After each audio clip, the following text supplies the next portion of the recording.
Hello বন্ধুরা, কেমন আছেন সবাই? আশা করি সবাই ভালো আছেন। বন্ধুরা, চা বাগানের সৌন্দর্য উপভোগ করতে আজকে আমি চলে এসেছি কুলাউড়ার হলিছড়া চা বাগানে।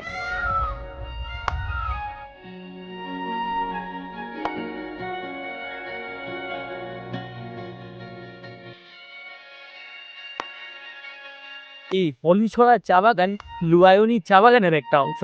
মানে এটার মেন বাগান হচ্ছে লুয়ায়নি চা বাগান। এটা একটা মালিকানা কোম্পানির বাগান। বন্ধুরা, বিভিন্ন তথ্য মতে এই চা বাগানের মোট চা শ্রমিকের সংখ্যা বা রেজিস্ট্রেশনকৃত চা শ্রমিকের সংখ্যা হচ্ছে 300 থেকে 350, এবং নন রেজিস্ট্রেশন চা শ্রমিকের সংখ্যা হচ্ছে প্রায় 500-র কাছাকাছি। এই আয়তনে বাগানটার জনসংখ্যা ছোট হলেও এখানকার সবে মিলে মিশে একসাথে সবাই বসবাস করে। এটা হচ্ছে হলিছড়া চা বাগানের সার্বজনীন দুর্গা মন্দির এবং এটা হচ্ছে হলিছড়া চা বাগানের অফিস কক্ষ। এখানে সাপ্তাহিক তলব দেওয়া হয়।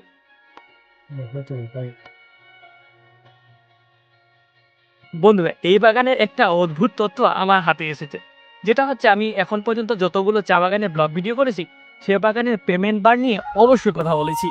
এই বাগানে বিষয়টা অনেকটা আলাদা। আমি যে বাগানে গিয়েছি, যেমন আমার মৌলভী চা বাগান, পেমেন্ট বার হচ্ছে বৃহস্পতিবার। অন্যান্য চা বাগানের বুধবার, অর্থাৎ বুধবার এবং বৃহস্পতিবার সচরাচর হয়ে থাকে। কিন্তু এই বাগানের পেমেন্ট বার বা তলব বার হচ্ছে সোমবার। বিষয়টা আমার কাছে অবাকের মতোই লেগেছে। বন্ধুরা, এটা হচ্ছে হলিছড়া চা বাগানের প্রধান ব্যবস্থাপকের বাংলো। বাংলোর পাশে সুন্দর একটা গাছ। হলিছড়া চা বাগানে বেশ কয়েকটা জায়গা রয়েছে যা বাগানের সৌন্দর্য আরও বাড়িয়ে তোলে। এটা হচ্ছে হলিছড়া চা বাগানের সরকারি প্রাথমিক বিদ্যালয়, যা এই বাগানের শিক্ষার মানকে আরও সাফল্যমণ্ডিত করে। বন্ধুরা, এখন আমি আছি হলিছড়া চা বাগানের পালটিলা নামক একটা জায়গাতে। আমি প্রথমবারের মতো এই চা বাগানে এসেছি, কিন্তু মানুষের দেওয়া অনুসার মতে এই জায়গাটাতে এসে আমি পুরো প্রেমে পড়ে গেছি। এই জায়গাটা দেখলে আপনি মনে করবেন যে আপনি কোনো মিনি গলফ কোর্সে আছেন বা গলফ মাঠে আছেন। আমি আপনাদেরকে এই পুরো সৌন্দর্যটা একটু দেখানোর চেষ্টা করছি। এই যে এটা হচ্ছে হলিছড়ার পালটিলা, যা দেখতে একটা মিনি গলফ মাঠের মতো।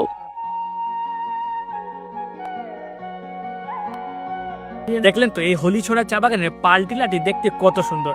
আপনি যদি কখনো এই হলিছড়া চা বাগানে আসেন তাহলে কখনোই মিস করবেন না এই পালটিলা নামক এই অপূর্ব সুন্দর জায়গাটি। বন্ধুরা, দেখলেন তো, এটাই ছিল হলিছড়া চা বাগানের টুকটাক তথ্য। বন্ধুরা, আশা করি এই হলিছড়া চা বাগানের ব্লগ ভিডিওটি আপনাদের ভালো লেগেছে।